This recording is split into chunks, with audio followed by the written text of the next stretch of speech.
Hi guys, మేమైతే summer హాలిడేస్కి అయితే ఖమ్మం అయితే వెళ్ళామండి.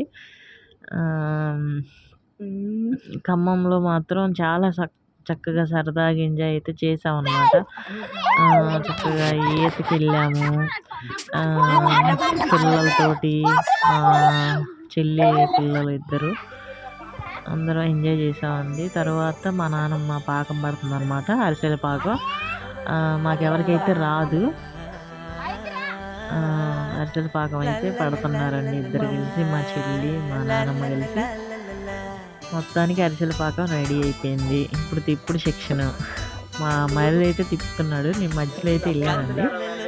ఆయనేమో నన్ను వెళ్ళిపో అంటున్నారు అందరు కలిసి.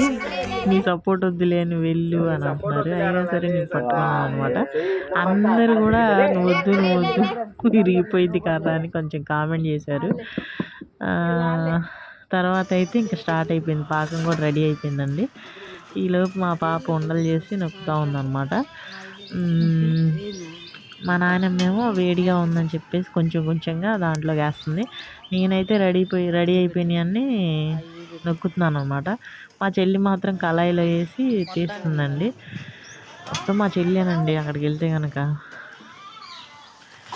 కళాయిలో కాలేదాకా ఉంచి తీస్తుంది, నేనైతే కూర్చొని నొక్కుతున్నాను. తర్వాత మొత్తానికి రెడీ అయిపోయింది కారపూస అండి. ఇంకా మళ్ళీ చెల్లి ఇదొక మా స్టైల్ అనమాట. కారపూస వేసిన తర్వాత లాస్ట్లో పకోడీ వేసుకోవడం మాకు అలవాటు అండి. చిన్నప్పటి నుంచి మాకు మా ఊరిలో అలవాటు. మా అన్నయ్య ఏమో కారపూస తీస్తున్నాడు. సరదాగా ఇంకా కారపూస అయిపోయింది. ప్రశాంతంగా మళ్ళీ యథావిధి ఎవరు ఆటల్లో వాళ్ళు ఉన్నారు. మా తమ్ముడు ఫోన్ చూసుకుంటున్నాడు, ఇద్దరు ఫోన్లు చూసుకుంటున్నారు.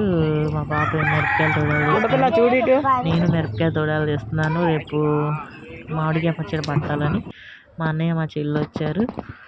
ఈలోపు సాయంత్రం ఇంకా డ్రింకులు తెచ్చుకొని అయితే తాగుతున్నాం అండి ప్రశాంతంగా కూర్చొని. వారం రోజులు ఎలా గడిచిపోయినాయో మాకే అర్థం కాలేదండి. అసలుకి అప్పుడే వచ్చి వారం అయిందా అన్నట్టుందండి. మొత్తానికి వారం అయితే అయిపోయింది. ఇంకా మళ్ళీ తిరిగి మరుసటి రోజు ఇంకా ప్రయాణం బయలుదేరిపోయామండి. ఇంకా బయలుదేరి సాయంత్రం వచ్చేసాం అన్నమాట. మొత్తానికి విజయవాడ అయితే చేయాలి.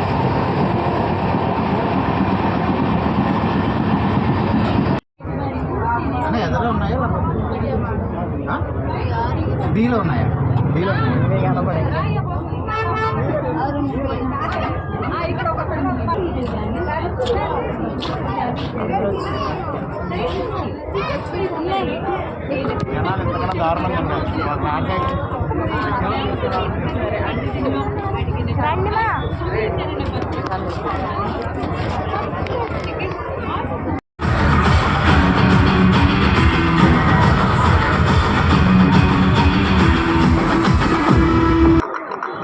ఇక్కడ